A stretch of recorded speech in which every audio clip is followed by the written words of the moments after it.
Assalamualaikum warahmatullahi wabarakatuh. Perkenalkan, nama saya Muhammad Faiz Gamal Rabani. Saya dari kelas 11 IPA 6. Di sini saya akan melaksanakan tugas pendidikan agama Islam. Di sini saya akan membahas bab tentang menghormati dan menyayangi orang tua dan guru. Baik, kita langsung ke materinya. Menghormati orang tua sangat ditekankan dalam Islam. Banyak ayat di dalam Al-Quran yang menyatakan bahwa segenap mukmin harus berbuat baik dan menghormati orang tua. Selain menyeru untuk beribadah kepada Allah Subhanahu wa Ta'ala semata dan tidak menyekutukannya dengan apapun. Al-Quran juga menegaskan kepada umat Islam untuk menghormati kedua orang tuanya. Sebagai muslim yang baik, tentunya kita memiliki kewajiban untuk berbakti kepada orang tua kita, baik ibu maupun ayah tentunya. Taat kepada orang tua adalah sikap dan perbuatan yang terpuji. Islam mengajarkan dan mewajibkan kita sebagai anak untuk berbakti dan taat kepada orang tua. Dalil-dalil tentang perintah Allah Subhanahu wa Ta'ala untuk menghormati orang tua diantaranya yaitu Quran Surah Al-Isra ayat 23-24 dan Quran Surah Luqman ayat 14. Selain Al-Quran, selain dalil-dalil yang terdapat pada Al-Quran, adapun hadis yang berbunyi An Abdillahi radhiyallahu anhu qala sa'altun nabiyya sallallahu alaihi wasallam ayyul amali ahabbu ilallahi qala as-salatu alal waqtiha qala summa ayyun qala birrul walidaini qala summa ayyun qala al jihadu fi sabilillahi rawahul Bukhari. Artinya, aku bertanya kepada Nabi Shallallahu alaihi wasallam, amalan apakah yang paling dicintai oleh Allah Subhanahu wa Ta'ala? Beliau menjawab, salat pada waktunya. Aku berkata, kemudian apa? Beliau menjawab, berbakti kepada orang tua. Aku berkata, kemudian apa? Beliau menjawab, kemudian jihad di jalan Allah. Hadis riwayat Bukhari. Nah, kemudian saya akan menceritakan tentang sahabat Rasulullah, kisahnya yang begitu berbakti kepada orang tuanya.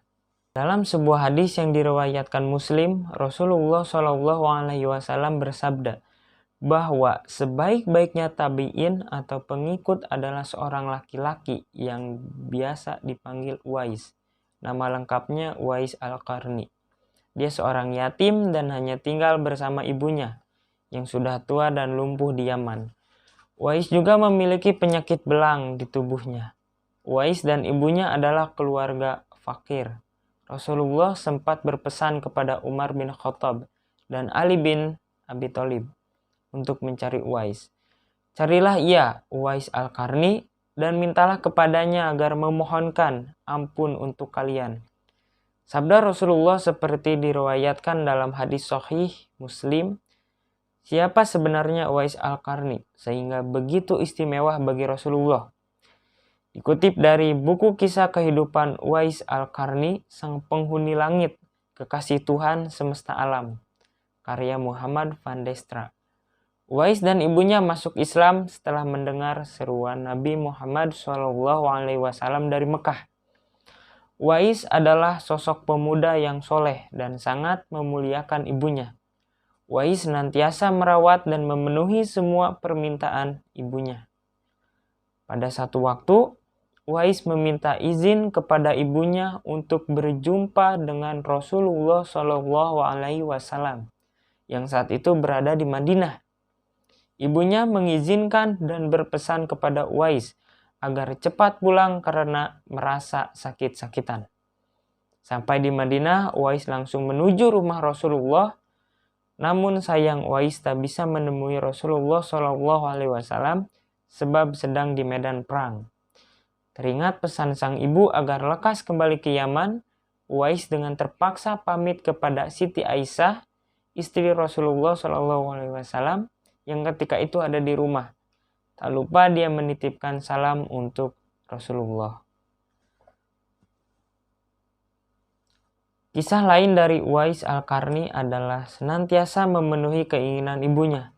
Sang ibu yang sudah tua sangat ingin sekali pergi haji.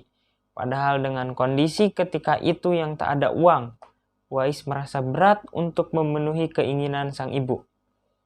Dari Yaman, perjalanan ke Mekah sangatlah jauh, melewati padang tandus yang panas. Orang-orang yang pergi ke Mekah biasanya menggunakan unta untuk membawa banyak perbekalan. Uwais terus berpikir untuk mencari jalan keluar agar ibunya bisa berangkat ke tanah suci. Kemudian dibelilah seekor anak lembu dan Uwais membuat kandang di puncak bukit. Setiap pagi ia bolak-balik menggendong anak lembu itu naik turun bukit. Banyak orang yang menganggap aneh tindakan Uwais tersebut. Setelah 8 bulan berat, lembu Uwais telah mencapai 100 kg. Saat tiba musim haji, Uwais merasa otot-ototnya sudah kuat dan siap mengangkat beban berat. Dia pun menggendong sang ibu dari Yaman ke Mekah untuk menunaikan ibadah haji. Di tanah suci, Uwais Al-Qarni dengan tegap menggendong ibunya, wukuf di Arafah dan tawaf di Ka'bah. Di depan Ka'bah air mata sang ibu tumpah. Uwais pun berdoa, "Ya Allah, ampunilah semua dosa ibu." "Bagaimana dengan dosamu?" tanya sang ibu yang heran, karena Uwais tak minta dosanya diampuni.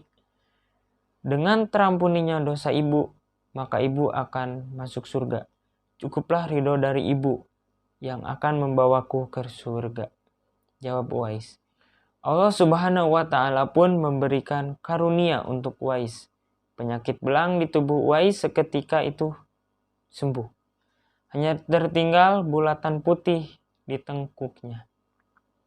Tanda di tengkuk itu merupakan sebuah tanda, sebagaimana disebutkan Rasulullah kepada Umar bin Khattab dan Ali bin Abi Thalib untuk mengenali Uwais. Pada akhirnya Umar dan Ali berhasil menemui Uwais. Dan seperti pesan Rasulullah SAW, Umar dan Ali meminta Uwais agar mendoakan mereka diampuni oleh Allah Subhanahu wa Ta'ala. Beberapa tahun setelah dengan Umar dan Ali, Uwais wafat. Masyarakat Yaman ketika itu heran, sebab banyak orang berebut untuk memandikan, mensolatkan, dan menguburkan jenazah Uwais. Banyak yang meyakini bahwa orang-orang yang berebut memandikan, mensolatkan, dan menguburkan jenazah Uwais Al-Qarni ketika itu adalah para malaikat. Para malaikat yang diturunkan ke bumi hanya untuk mengurus jenazah dan pemakamannya Uwais. Sekian cerita singkat yang bisa saya sampaikan. Selanjutnya saya akan memberi sedikit tips cara berbakti kepada orang tua. Yang pertama, berbakti dan melaksanakan nasihat dan perintah yang baik dari keduanya. Kedua, merawat dengan penuh keikhlasan dan kesabaran.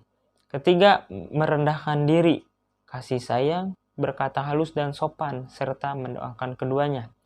Dan yang keempat, rela berkorban untuk orang tuanya. Nah, itu beberapa tips dari saya. Jika teman-teman ada yang bisa menambahkan, silakan bisa teman-teman tambahkan. Selanjutnya ada beberapa tips dari saya cara berbakti terhadap guru. Yang pertama, menghormati dan memuliakannya serta mengikuti nasihatnya. Yang kedua, mengamalkan ilmunya.